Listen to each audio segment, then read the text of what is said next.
प्रभु श्री राम जब लौट करके आए रावण को मार के, तो जनक जी महाराज ने एक पत्र लिखा और पत्र लिख करके राम जी से कहा कि हे जामाता जी, हे दामाद जी, 14 वर्ष बाद आप वन से आए हो। आप में तो जनकपुर के लोगों के प्राण हैं ही, परंतु हमारी लाली जो है जानकी, वो तो हमारी प्राण ही हैं। समस्त जनकपुर वासी आप दोनों युगलों को कुछ दिन के लिए जनकपुर बुला रहे हैं कि आप कुछ दिन आराम करने आओ, 14 वर्ष वन में रह के आए हो। और आप अकेले नहीं आवे, अपने तीनों भैयाओं को, तीनों लालियों को और अपनी समस्त सेना हनुमान जामवंत सहित सबको लेकर के आप जनकपुर आइए, कुछ दिन आराम करने, हमको कुछ दिन सेवा करने दो, आपकी मेहमान नवाजी करेंगे आपकी। कुछ दिन के भ्रमण के लिए आप लोग जनकपुर आ जाओ। भगवान सभा में बैठे थे और सभा में बैठे बैठे जैसे ही जनक जी का पत्र आया तो भगवान ने हनुमान जी से ही कहा, पत्र पढ़ के सुनाओ, क्या बोल रहे हैं हमारे ससुर जी। हनुमान जी ने पूरा पत्र पढ़ा। बोले, भगवान, हे प्रभु श्री राम, आपको, पूरी सेना को, हमारी मैया को, तीनों भैयाओं को, तीनों भाभियों को, सबको जनक जी बुला रहे हैं जनकपुर कुछ दिन आराम के लिए। सबरे बंदर उछलने लगे। बोले, जय हो, बढ़िया भयो, अब आनंद आएगा, जनकपुर में जाएंगे, हम सब अपने हाथ पांव दबाएंगे। बहुत युद्ध करके आए रावणों से, रावण की सेना से, और बढ़िया मालपुआ खावे को मिलेगा। राम जी की बारात में तो हम नहीं जा पाए थे, पर बारात की चर्चा हमने सुनी थी। वहां तो भैया बड़े पकवान बने थे, हम सब जाएंगे। ब्राह्मण सारे बानर इतने ज्यादा उत्सुक हो गए, हम सब जाएंगे। बानरों की उत्सुकता देख करके राम जी बोलो, शांत हो जाओ भैया। अब भाई देखो, हमारा निर्णय यह है कि जनकपुर हमारी ससुराल है, और कहीं भी नाक कट जाए चलता है, पर ससुराल में हमारी नाक ऊंची रहनी चाहिए।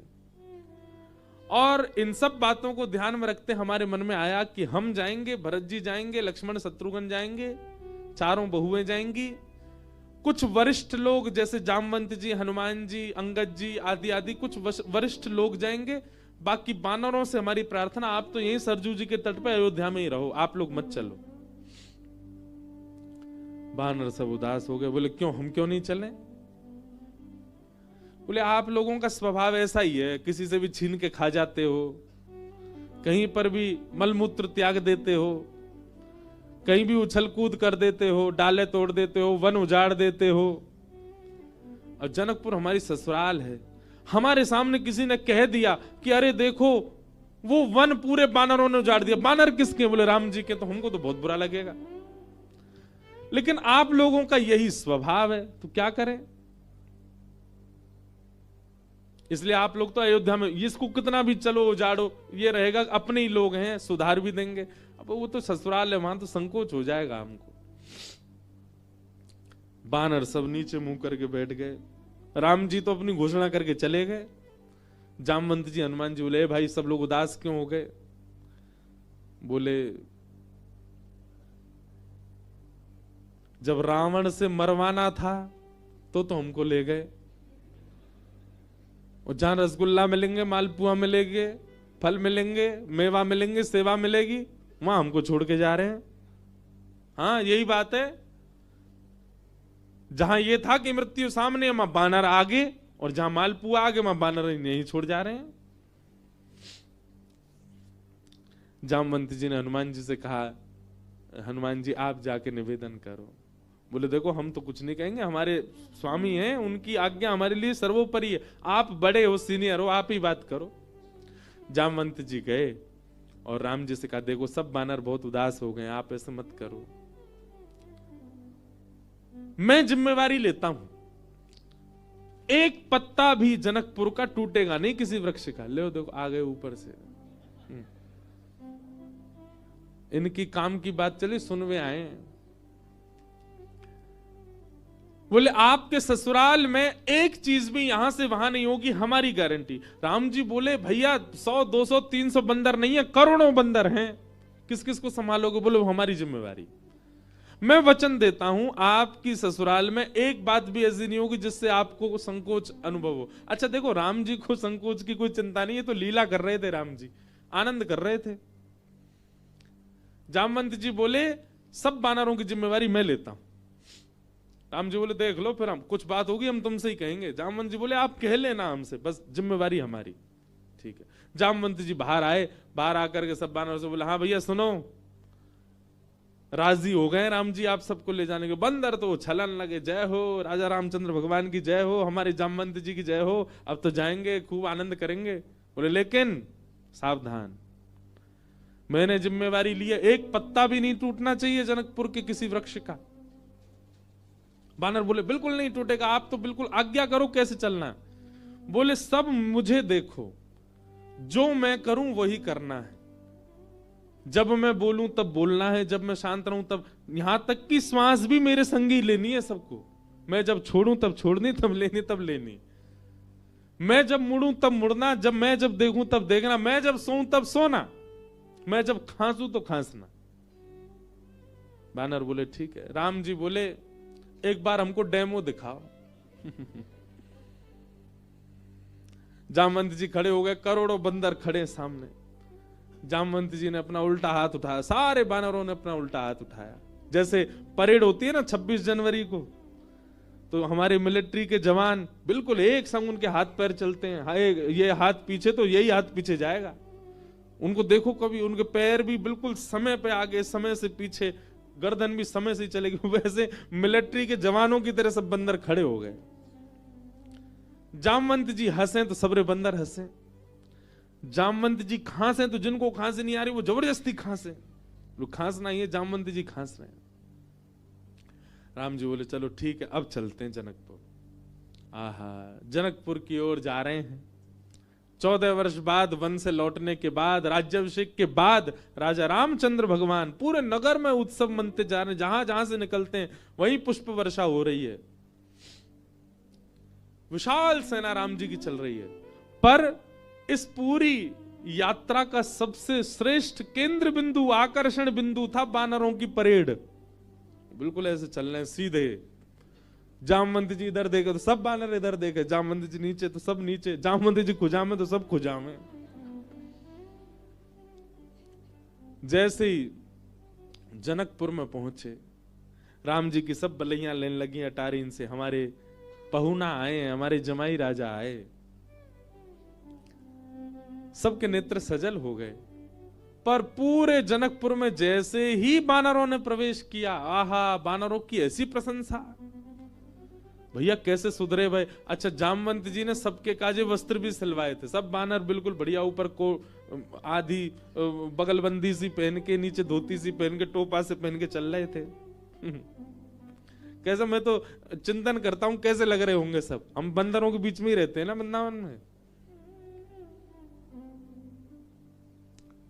महाराज आरती का थाल ले लेकर के जनकपुर की सब नारियां आरती कर रही हैं, पर बानर नहीं उनकी ओर देखें भी। जब जामवंत जी देखेंगे तभी देखेंगे। जनक जी महाराज ने स्वागत किया, और स्वागत करके खूब प्रेम से वार्ता हुई। और फिर बोले भैया पूरे जनकपुर में हल्ला है आपके बानरों का, कैसी सेना। लग रहा है देखते ही बनता है कि यही बानर मार सकते हैं रावण की सेना को। इतने शिष्टाचारी, इतने गंभीर। देखो इतनी बड़ी सभा में करोड़ों बानर बैठे हैं, पर सुई गिर दो तो उसकी आवाज भी आ जाएगी। Pin drop silence. दूर बैठे जामवंत जी सिर हिलावे, सब बानर करें हाँ। अब आप बहुत दूर से चल के आए हैं, सबकी प्रसाद की व्यवस्था है। हाँ भाई, सब बानरों के आगे चौकी लगाओ। पहली बार बानर चौकी पे बैठ के पाएंगे। चौकी पे बैठ गए, चौकियों के आगे दूसरी चौकी, चौकी के ऊपर सोने की थाली, चांदी की कटोरी। आहा, क्या बढ़िया। सब बानरों की थाली, पहली बार बानरों के आगे थाली लगी है।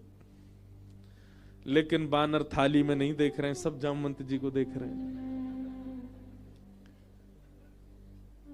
पनीर की सब्जी आई, काजू की सब्जी आई, ये सब्जी आई, मिष्ठान आए, पूड़ी आई, 5 प्रकार की पूड़ी आई, रोटी आई, चावल आए।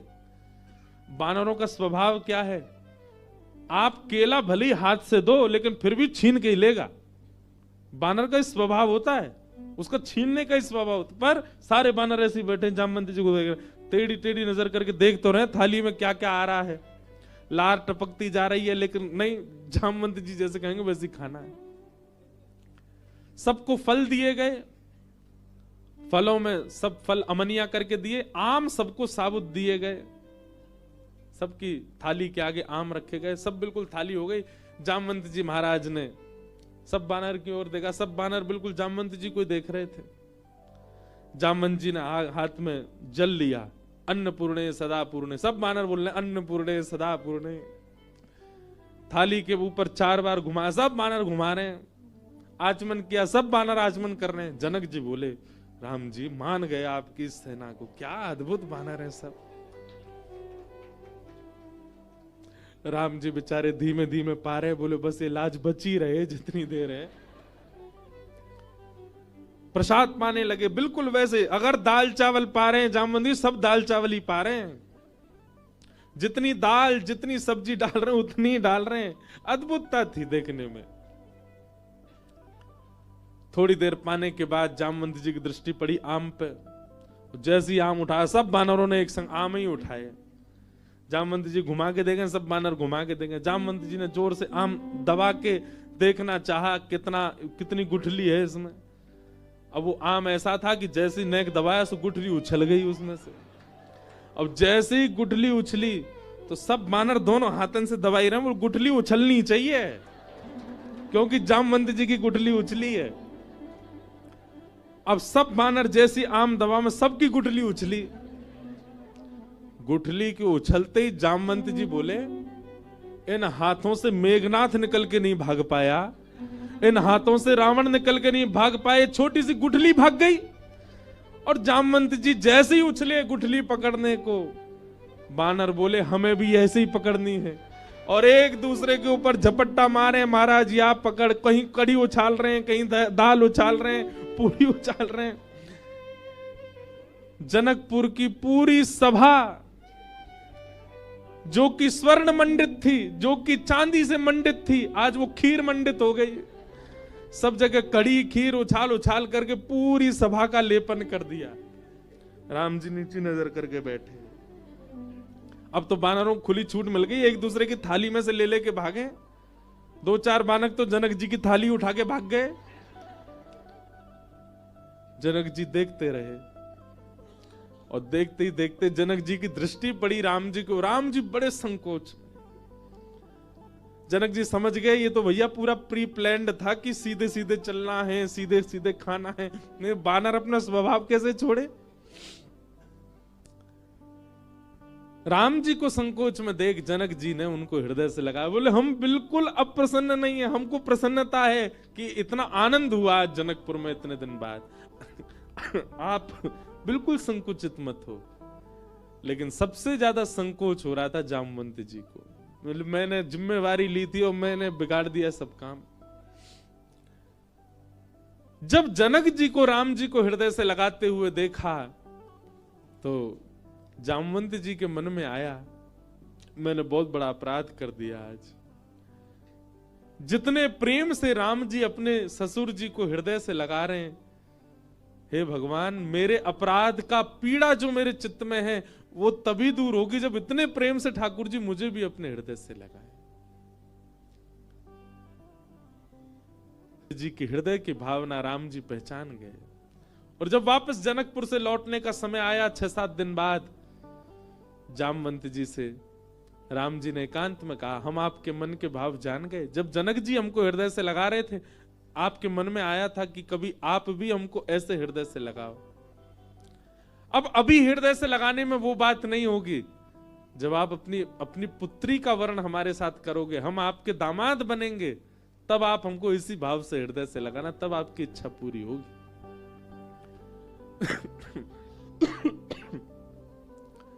जामवंत जी को 1 युग तक प्रतीक्षा करनी पड़ी। और 1 युग बाद आज वही राम जी जब कृष्ण बनकर के आए, जामवंत जी ने अपनी पुत्री जामवती का विवाह भगवान के साथ किया। बोलो जामवती रमण भगवान की। ऐसे हमारे ठाकुर जी हैं। तीसरा विवाह भगवान का सत्यभामा के साथ में हुआ।